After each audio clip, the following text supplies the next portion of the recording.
അങ്ങനെ അവസാനം അത് സംഭവിക്കുന്നു. പിണറായി സർക്കാരും ശബരിമല സാക്ഷാൽ അയ്യപ്പനും ഒന്നിക്കുന്നു.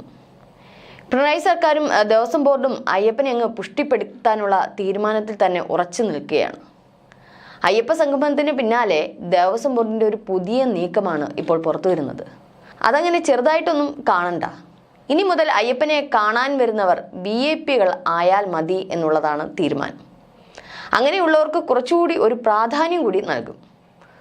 3 കോടി ഉണ്ടെങ്കിൽ ഡയമണ്ട് കാർഡ്, 1 കോടി കൊടുത്താൽ പ്ലാറ്റിനം, 50 ലക്ഷം കൊടുത്താൽ ഗോൾഡ്, 25 നൽകിയാൽ സിൽവർ, 10 ഉണ്ടെങ്കിൽ ബ്രോൺസ്, 1 ലക്ഷം കൈമാറിയാൽ നോർമൽ. ആഗോള അയ്യപ്പ സംഗമത്തിൽ സംഭാവന കൂമ്പാരമാക്കാൻ ഓഫർ പെരുമഴയാണ്.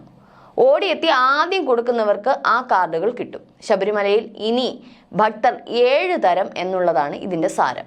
വിശ്വാസികൾക്ക് നാണക്കേടാകുന്ന ഒരു ദേവസ്വം ഉത്തരവാണ് ഇപ്പോൾ ഇറങ്ങിയിരിക്കുന്നത്. കഥ ഇങ്ങനെയാണ്.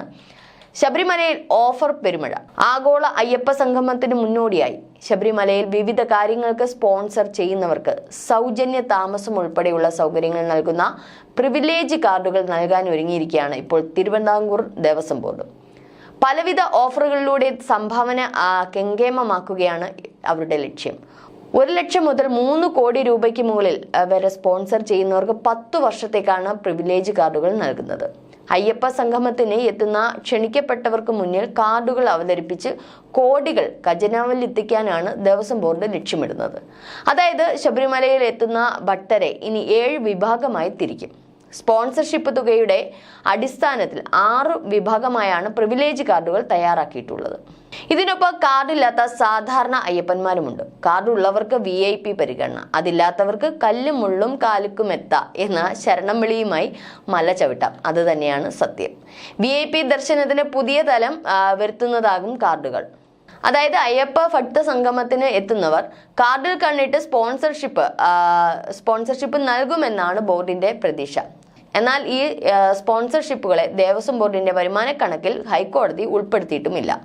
അതുകൊണ്ട് തന്നെ ഈ തുക വാങ്ങി ഇഷ്ടംപോലെ പലതുമൊക്കെ പണിത് കമ്മീഷനൊക്കെ ദേവസ്വം ബോർഡിന് വാങ്ങാം എന്നുള്ളതാണ്. മണ്ഡലപൂജ, മകരവിളക്ക്, വിഷുപൂജ, മാസപൂജ ഈ കാലയളവുകളിൽ ശബരിമലയിൽ 5 ദിവസം സൗജന്യ താമസവും 5 പ്രസാദ കിറ്റും കാർ പാർക്കിംഗ് സൗകര്യവും ഡയമണ്ട് കാർഡിൽ ലഭിക്കും. 3 കോടി രൂപയ്ക്ക് മുകളിലാണ് ഡയമണ്ട് കാർഡിലുള്ള സ്പോൺസർഷിപ്പ് തുക. 4 പേർക്ക് ഡയമണ്ട് കാർഡ് നൽകും.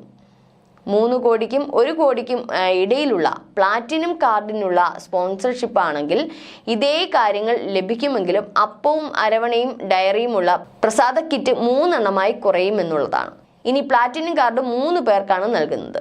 1 കോടി രൂപ മുതൽ 50 ലക്ഷം രൂപ വരെയുള്ള ഈ സ്പോൺസർഷിപ്പിന് ഗോൾഡ് കാർഡാണ് 2 പേർക്ക് നൽകുന്നത്. താമസ സൗകര്യവും കാർ പാർക്കിംഗ് മുൻഗണനയും എല്ലാം സമാനമാണെങ്കിലും പ്രസാദ കിറ്റ് 2ആയി കുറയും. അതേ സൗകര്യങ്ങൾ നൽകുന്ന സിൽവർ കാർഡ്, അതായത് 50 ലക്ഷം മുതൽ 25 ലക്ഷം രൂപയുള്ള വ്യക്തിയാണെങ്കിൽ ഒരാൾക്ക് മാത്രമേ നൽകൂ. 25 ലക്ഷം മുതൽ 10 ലക്ഷം രൂപ വരെയാണ് ബ്രോൺസ് കാർഡ് ഉള്ളത്.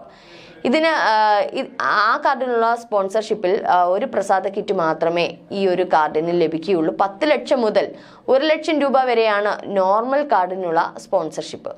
മണ്ഡലപൂജ, മകരവിളക്ക് ദിവസങ്ങൾ ഒഴികെ വർഷത്തിൽ 5 ദിവസം ശബരിമലയിൽ താമസിക്കുന്നതിന് മുറി ബുക്ക് ചെയ്യുന്നതിന് മുൻഗണനയും 1 പ്രസാദ കിറ്റും ലഭിക്കും. എല്ലാ പരിഗണനകളും സ്പോൺസർഷിപ്പ് നൽകി 10 വർഷത്തേക്ക് നൽകാനാണ് ഇപ്പോഴുള്ള തീരുമാനം. തുടർ നടപടികൾ കൈക്കൊള്ളുന്നതിന് Sabarimala executive officer, deputy Devaswom commissioner, public relation officer എന്നിവരെ ദേവസ്വം ബോർഡ് ചുമതലപ്പെടുത്തിയിട്ടുണ്ട്.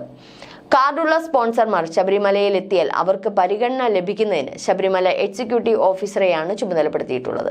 സെപ്റ്റംബർ 16-നും 21-നും ഇടയിൽ ശബരിമലയിൽ ആഗോള അയ്യപ്പ സംഗമം നടത്താനാണ് സർക്കാരിന്റെ തീരുമാനം. സർക്കാർ സംവിധാനങ്ങളോ ഫണ്ടോ അയ്യപ്പ സംഗമത്തിന് വിനിയോഗിക്കില്ലെന്ന് ദേവസ്വം മന്ത്രി VN വാസവൻ പറഞ്ഞിരുന്നു. സംഗമത്തിന് എത്തുന്നവർ കാർഡുകൾ വ്യാപകമായി വാങ്ങുമെന്ന പ്രതീക്ഷയിലാണ് ഇപ്പോൾ ദേവസ്വം ബോർഡ്. സ്പോൺസർഷിപ്പിന് പകരം പണമാകും ഭൂരിഭാഗം പേരും നൽകുന്നത്. ലഭിക്കുന്ന പണം ഉപയോഗിച്ച് ഇപ്പോൾ നടക്കുന്ന പോലെ തന്നെ പണികൾ തുടരുകയും കാർഡുകൾ വിതരണം ചെയ്യാനുമാണ് ബോർഡിന്റെ ലക്ഷ്യം.